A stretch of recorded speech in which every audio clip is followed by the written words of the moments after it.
G'day, welcome back to another episode of TOGL. I know the last couple of weeks have been a bit of a mess, but we're getting back on top of things now. So today what I need to get done is sort out the timber mill.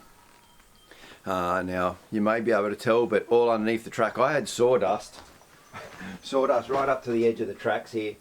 That was chockers. It's probably been 18 months, 2 years worth of sawdust built up in there. So I've scraped all that out, got it all cleaned up. The track has started to move and twist a little bit. Not so great for trying to cut straight timbers. And we've got a lot of timber that we want to cut over the coming weeks. We've got several big projects that we want to start doing. One of which is to build a nice little patio deck out off the front of our little modular home. You see, we're coming into winter now. It's going to be very wet and very rainy. We really need somewhere where we can get up to the front door, under cover, kick off the dirty boots and hang up the jacket before going inside and dragging all that water and mud and stuff inside, because the space inside is so small as it is. So I want to build a bit of a deck and a little awning out over the front of that. So we're going to need a lot of timbers for that. Now with the track, so this track, it comes in 4 sections, 2 meters long each. There's 24 feet. So as in there's 24 little feet that rotate up and down so that you can adjust the heights and get it all level. Now when I first assembled this, we had nothing down here. I'd literally driven the timber mill in a crate, and so what I was using was the plyboard that the crate was made out of and cutting that into pieces and using that underneath the feet. And obviously the ground had been out in the weather, not being protected from anything, so the ground was tending to move as it dried out. Those little bits of plywood, which are only very thin, have been disintegrating over time. So yeah, she's all started to get all wonky and out of place. So one at a time, we will take a foot out, scrape underneath it, get 2 pavers in there, and then put the foot back in, get all that sorted. Then we will start to adjust. So we'll run string lines, we'll have spirit levels, and we'll get this track perfectly straight, parallel and level, so that there's no slope on it. So it's going to take us most of the morning to get that done. Once that's done, then we'll tweak up the saw blade itself, make sure that everything is running perfectly. Now in the future, we're actually going to move the timber mill from this side over to this side. The timber mill will end up running down there because I've got a big opening there ready.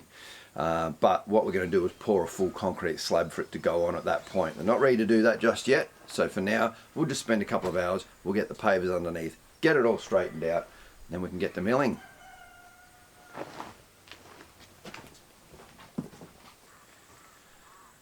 To make life a bit easier, we've actually just taken the mill and we've lifted it with the tractor up off the track. So now it's totally off the track.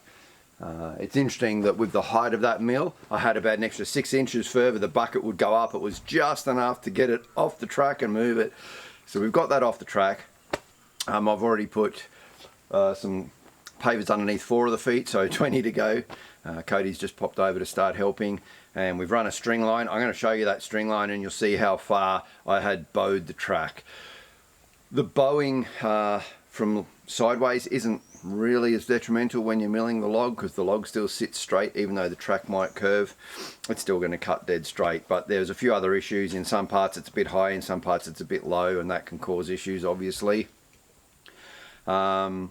But yeah, what had happened was some time ago I'd put some ramps down and I was trying to push a very heavy log up onto the tracks, like roll it up, and it obviously grabbed a little bit and it pushed the track and pushed the center of the track. Now I thought I'd pulled it back enough, but have a look at this string line and you'll see exactly how far it was out. Probably close to, I reckon, close to 10 mil in one point.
Okay, so we took the mill component off the track so that we could get into the track, and we've now got it all laid out. We ran string lines, spirit levels, whatnot. It's actually looking really good now. So nice and straight, nice and level.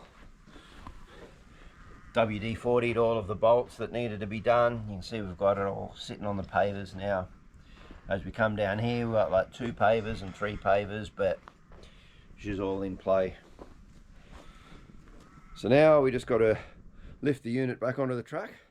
We'll do some test runs.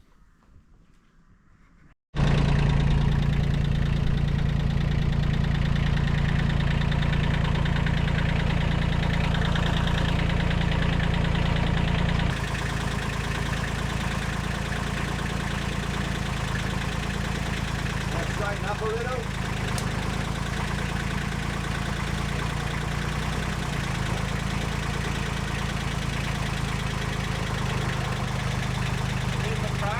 Hey? You're hitting the track. No, not yet.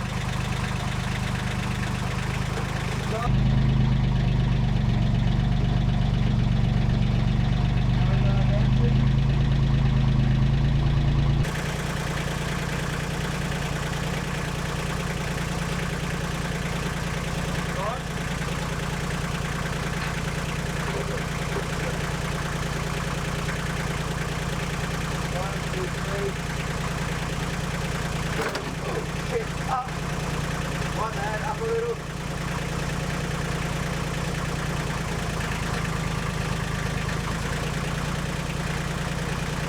Down.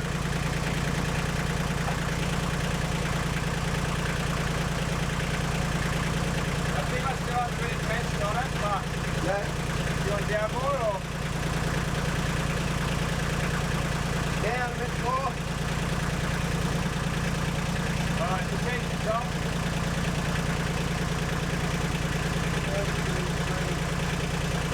I keep getting 3 or 4 wheels on. Hold on. I'll get a screwdriver, hang on. This will do it.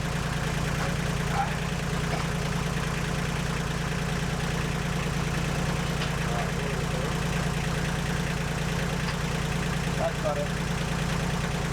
Okay, that's got it. Yeah. When I tried to pull that one across, that one popped out and vice versa.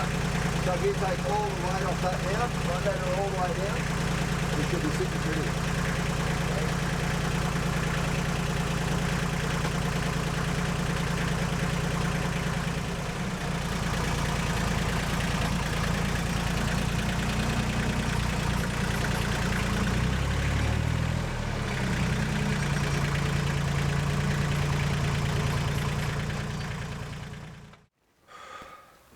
And there we are, she's back on, so we're back in business. Now we're going to do a couple of test runs. You're not loosening this yet? Yeah, I have. It was caught on the lid. The lid was pushing the handle out. Yeah, she's in.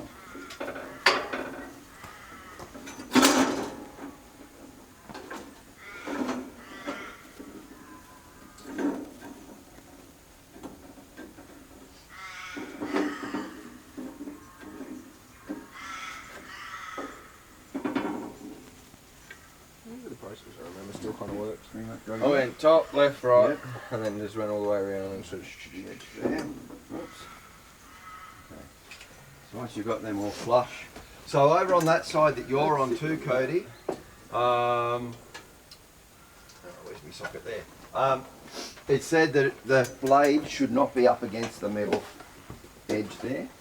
So you need to have about a credit card's distance. Yeah, because I was about to say, because that's hitting Yeah, down. yeah. You have about a credit card's distance there. And you know what? It'll sort itself out when we start to turn it. It's pretty even now. Yeah. So, torque wrench. So this torque wrench is a socket that I've bought specially for, Yeah. I didn't have one big enough in the socket set. Oh, you got full torquey on it, getting it the same Yep. every time. Yeah. So 30. 30 Newton, 30 foot-pounds. So you got foot-pounds and the foot newtons, so it's 30 foot-pounds. Yeah, so So it's, A bit more tension. yeah, Should be better. it's got more tension. There you go. Cool. Hopefully it So helps. she should be all good. Hopefully it This, this blade's probably a little bit blunt from the last time we used it, but we'll give it a crack and we'll see how it cuts. Otherwise we'd need to take the blade off and sharpen it. Alright, so we need to get a log on board. Alright. Now, I was thinking maybe the stringy bark that's over there behind the tractor.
Feels good.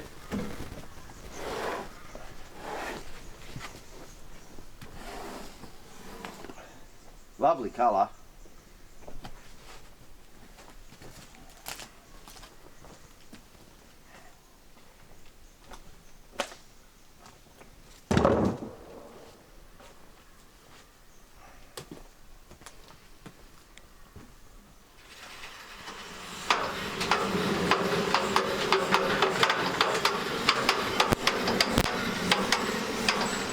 That's nice and straight.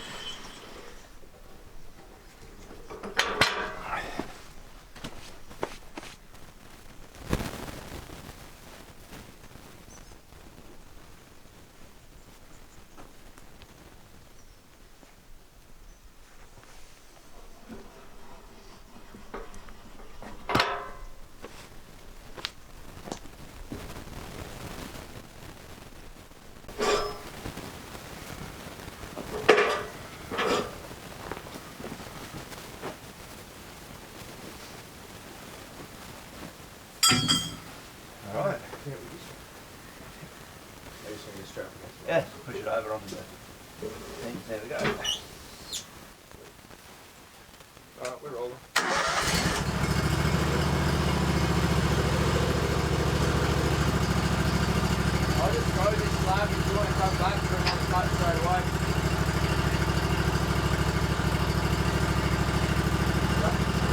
Usually cut, I'll throw it if you just want to get ready. Yep. Come back in again.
Starting to organise it.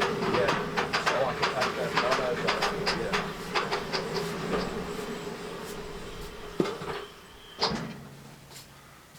Beautiful.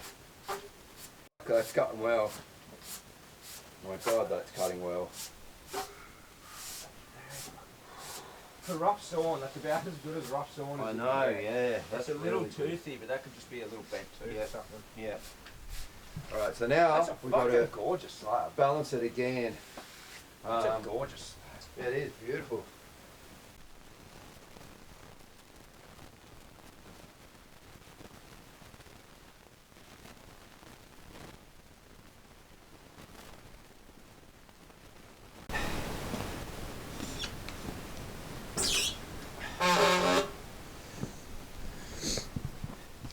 So now we've taken top and bottom off. Yeah.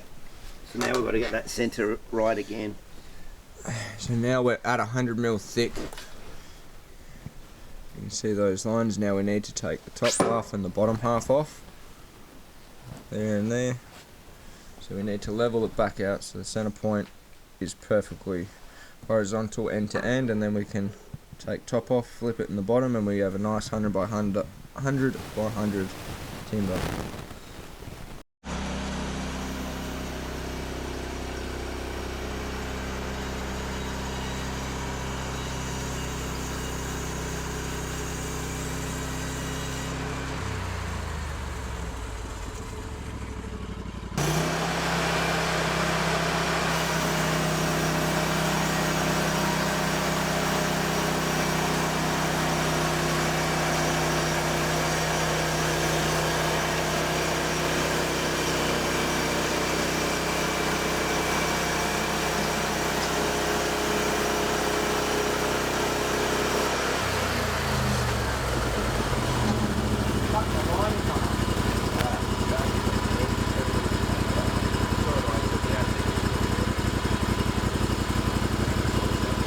see we're milling beautiful timber now that we've got that track all straightened out. That's lovely.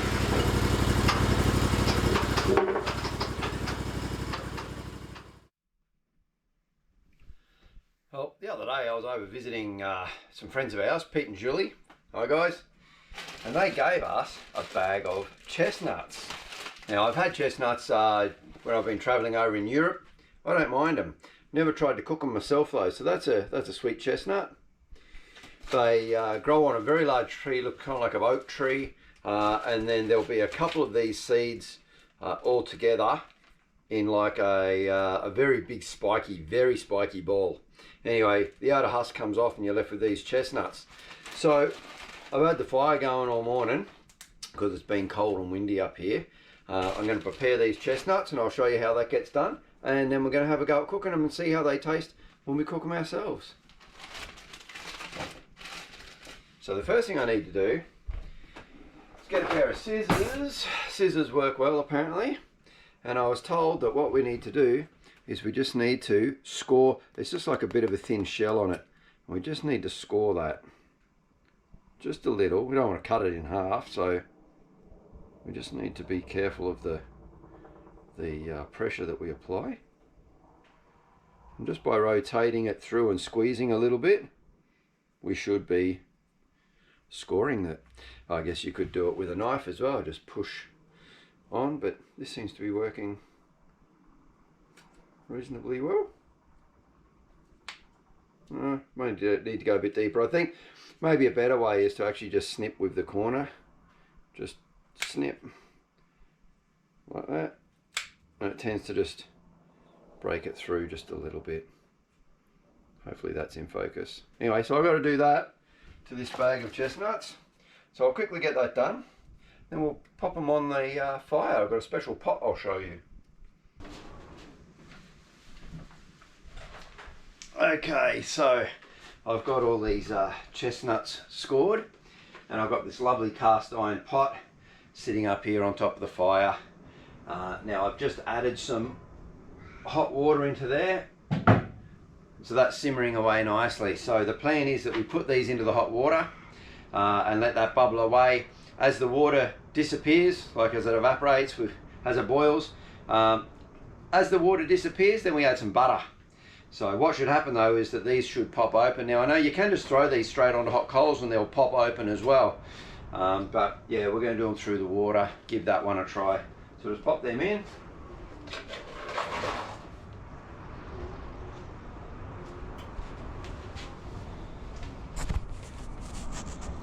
You can see them simmering away there.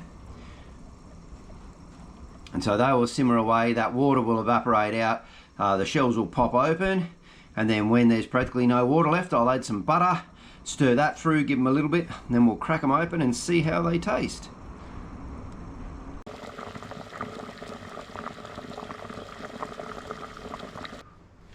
Okay, so now you can see that the water's all but dried up out of the bottom of that. It's smelling that roast flavour. Now it's time to put in some good quality Tasmanian butter in there.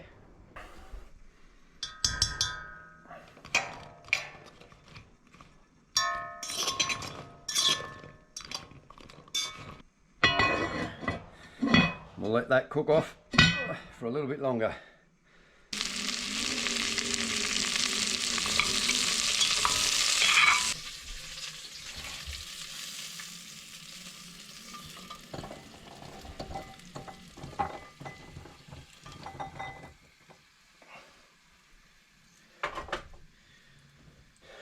There we go.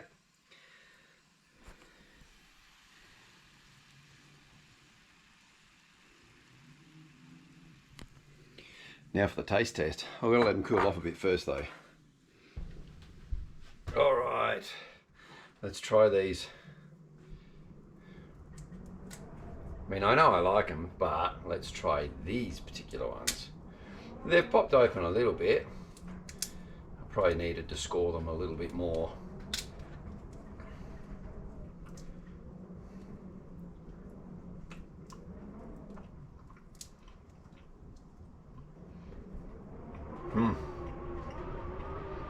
That's nice. They are indeed like a sweet boiled potato, really. They're delicious. Looking forward to kicking back and tucking into a few of these. Nice while they're still warm too.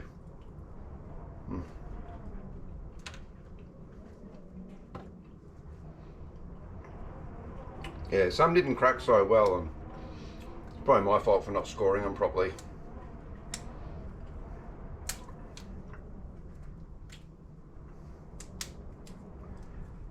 Still a tad hot too. But now I've kept some of these seeds actually, and I put them in the fridge. Put them in the fridge for 4 weeks, just to chill them, and then you plant them and you should be able to sprout them. If not, I do know of a nursery over towards Launceston that sells the seedlings as well. So that's the nut.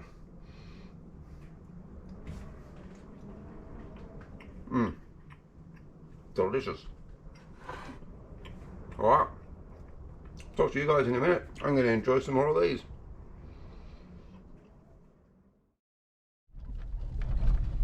Right, well, over the last week or two, Cody and I and Grace and Kay, we've all been up here working on these fire trails.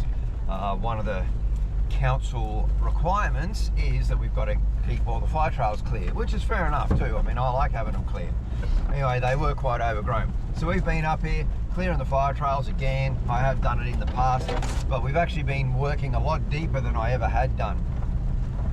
Yesterday when we were up here, slight mishap with the tractor.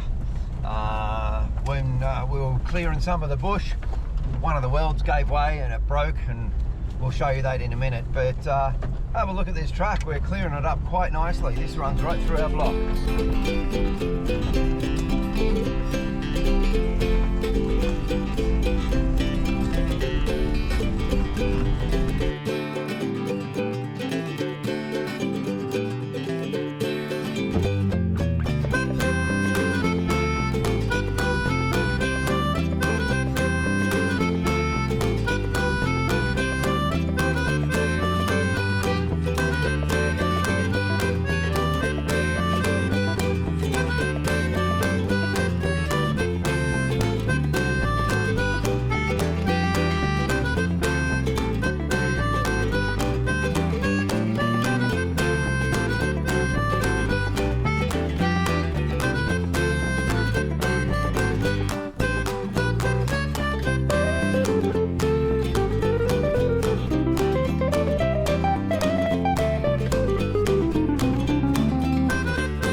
Some of the thickest stuff that we've pushed through.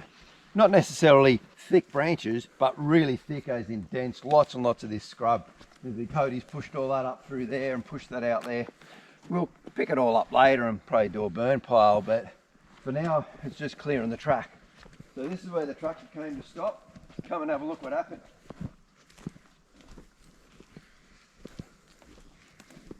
So this pillar right here bolts onto this plate, and this plate is welded, supposed to be, to this, and the welds have broke, so it's broken.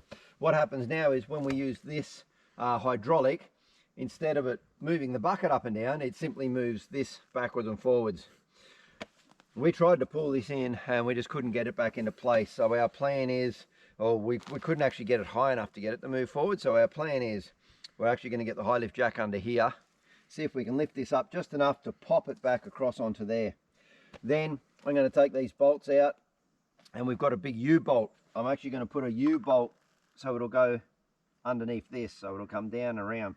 That'll hold it enough to get it back, and then we can get to welding and get it all fixed up. Now when that broke, it also broke this bar on the inside as well. So if you look over here, this strut, which is broken in the past, I've re-welded it, but it's just broke again. This should be up there, so both broke. Anyway, we'll see how we go. Oh, not too high, you tickle it off. About half of that. Right, there you go. And I'm already videoing, so This is what happens.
only took us 3 minutes and 40 seconds. Cool.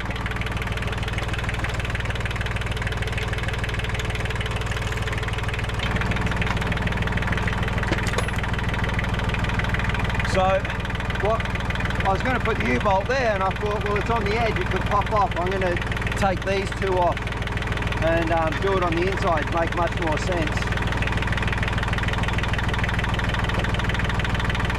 That's a bit of a joke. There you go.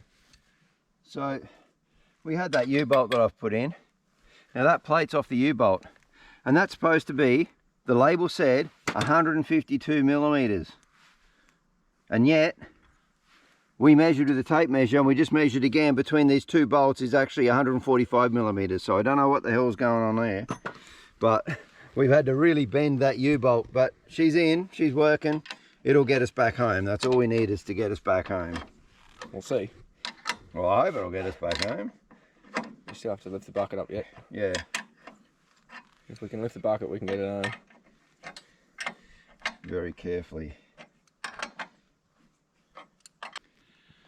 All right, well that's that fixed. That only took about 10 minutes actually. I don't say fixed, it's like a bit of bush mechanics repair work fixed. So Cody's just going to jump on the tractor now, and he's going to slowly drive it back, and I'll shoot back in the Jeep. Let Cody take the slow road. So we'll just make sure this is all going to work.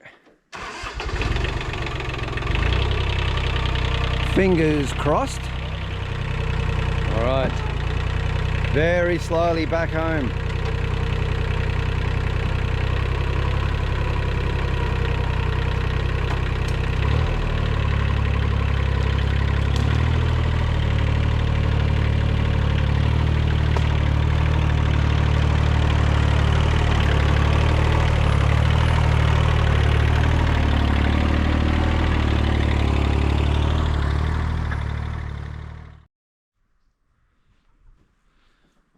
We have another gorgeous day today. Third clear frosty morning in a row, but as like when we're in Canberra, those clear frosty mornings quite often turn into the most beautiful days. Sun's warm, air's cool, it's nice and still. It's just absolutely gorgeous. Anyway, I just thought I'd wrap up this video with a quick update on something that I've been doing here, sorting out the chickens and basically making a bit less work for us, because let's face it, you know, when there's enough to do on the property, anything you can do to save yourself time and work, you need to do it. So anyway, let's have a look at the coop. So what I've done is I've put a piece of guttering up here on this side of the roof, and that down pipe runs down across, and you can see it's running all the way down across there. So let's go around the other side and have a look and see where that goes. So I've got a piece of guttering over here on the other side as well, and you can see up there that guttering, you can see where the one from the other side joins in, this top one joins down, and then it all goes into this IBC. Now running off the IBC, I have 4 taps, so if I want I can fill up a bucket or something. But I've got these 2 hoses. So these 2 hoses run in underneath and over into the coop. Let's go and have a look around in the coop.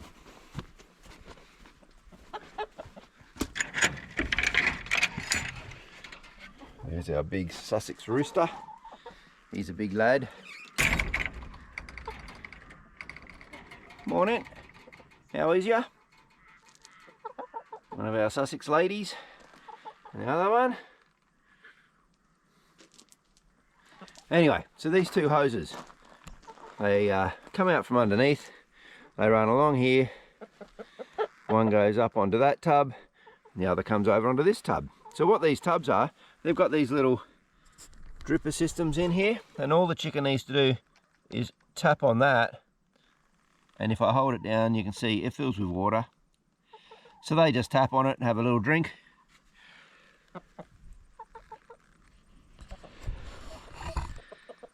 And what that means is that the rainwater comes off the roof when it starts raining again. We haven't had rain in ages. We had a little bit, but God, it's been dry.